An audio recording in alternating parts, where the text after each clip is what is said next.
मध्य प्रदेश के कटनी में आयोजित मध्य प्रदेश माइनिंग कॉन्क्लेव 2.0 में शामिल हुए देश के बड़े औद्योगिक घरानों में दिलचस्पी दिखाई और मध्य प्रदेश सरकार की उद्योग नीति की तारीफ की। मुख्यमंत्री डॉक्टर मोहन यादव ने विषय विशेषज्ञों और निवेशकों के साथ 1-to-1 चर्चा की। उन्हें मध्य प्रदेश में उपलब्ध खनिज संपदा सहित संसाधनों की जानकारी दी और सरकार की तरफ से हर संभव सहायता का भरोसा दिया। समिट में कई बड़े उद्योग घरानों के साथ एमओयू साइन हुए। कॉन्क्लेव में 56,400 करोड़ रुपए के अधिक के निवेश प्रस्ताव प्राप्त हुए। डॉक्टर मोहन यादव ने कहा कि मध्य प्रदेश खनन और खनिज संसाधन के क्षेत्र में एक महत्वपूर्ण केंद्र के रूप में उभरा है। प्रदेश खनिजों की प्रचुरता और सरकार की निवेश अनुकूल नीतियों के कारण देश की औद्योगिक प्रगति में महत्वपूर्ण भूमिका निभा रहा। खनन क्षेत्र न केवल राज्य की अर्थव्यवस्था को सुदृढ़ करेगा अपितु देश के औद्योगिक विकास और प्रधानमंत्री मोदी के आत्मनिर्भर भारत मिशन में भी महत्वपूर्ण योगदान देगा। कटनी की धरती पर आयोजित मध्य प्रदेश माइनिंग कॉन्क्लेव 2.0 खनिज क्षेत्र के विकास में ऐतिहासिक पहल साबित हुई। मुख्यमंत्री डॉक्टर मोहन यादव के दूरदर्शी नेतृत्व और निवेश प्रेरित नीतियों के परिणाम स्वरूप इस महत्वपूर्ण कॉन्क्लेव में प्रदेश को 56,400 करोड़ रुपए से अधिक के निवेश प्रस्ताव प्राप्त हुए। साथ ही कई महत्वपूर्ण एमओयू का आदान प्रदान हुआ।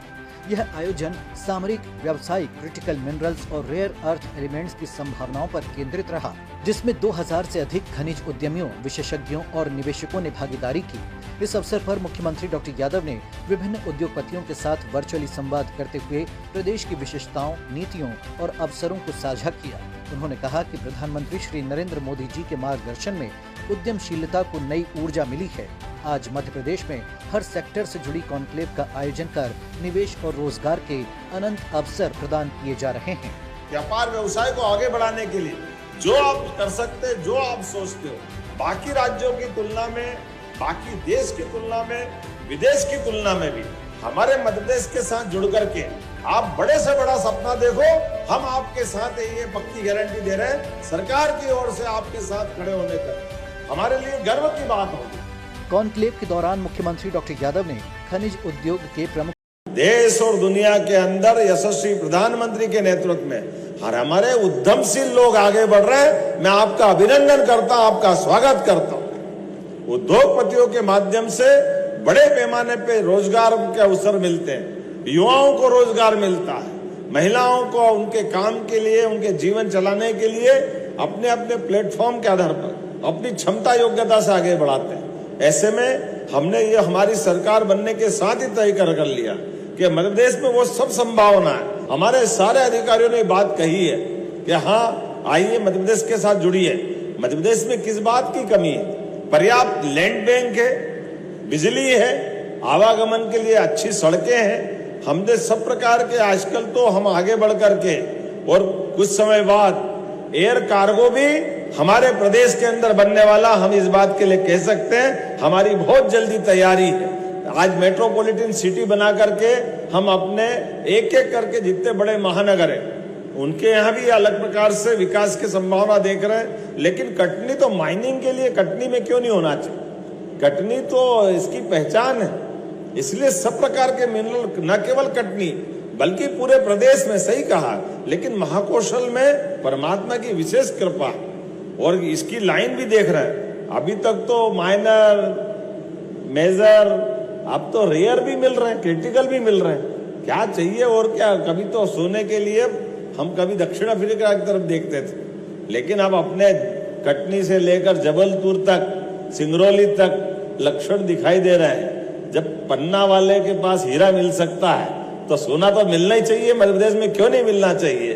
सोना मिलेगा तो इससे बढ़िया क्या बात है। और कटनी का चूना तो सीमेंट के पहले से ही मशहूर था। मैं आज जब आपके बीच में खड़ा हूं, सरकार के मुखिया होने के नाते से आप सबको आश्वस्त करता हूं, निश्चित रूप से अब तो लगभग 1.25 साल का समय हो गया।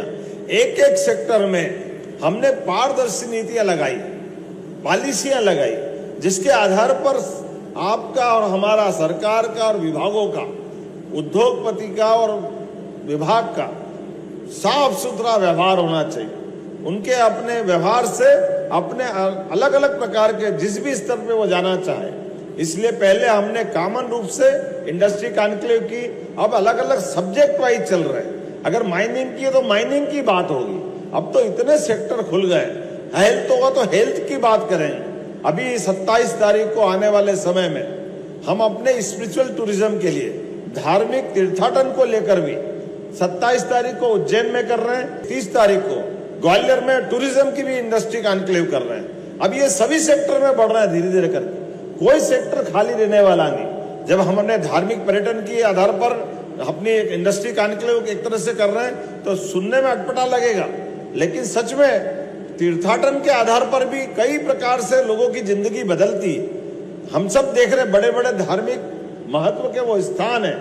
वैसे तो हजारों साल से हमारे देश के अंदर अपनी चारों धाम की परिक्रमा करते हुए हर एक व्यक्ति की इच्छा होती कि वो तीर्थाटन करे, लेकिन अपने देश के अंदर अभी बड़े केंद्र हैं, चाहे वो तिरुपति बालाजी का हो, शिरडी के साईं बाबा का हो, मध्य प्रदेश में बाबा महाकाल का हो, ओंकारेश्वर का हो, ऐसे बड़े बड़े ट्रस्ट को बुला करके उसकी भी हम इंडस्ट्री कॉन्क्लेव की तर्ज पर अपने धार्मिक तीर्थाटन की व्यवस्था सुव्यवस्था में कैसे बदले, उनकी सुप्रबंधन कैसे करें, आवास से लेकर आने वाले सिमस्त भी 2028 का बेहतर से बेहतर कैसे हो।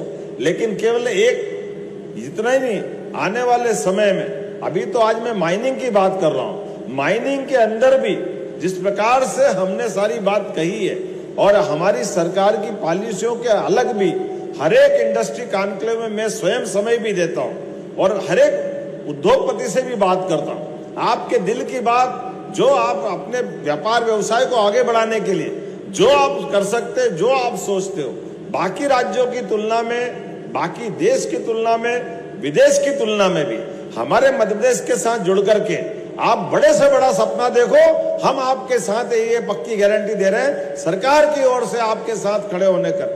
हमारे लिए गर्व की बात होगी।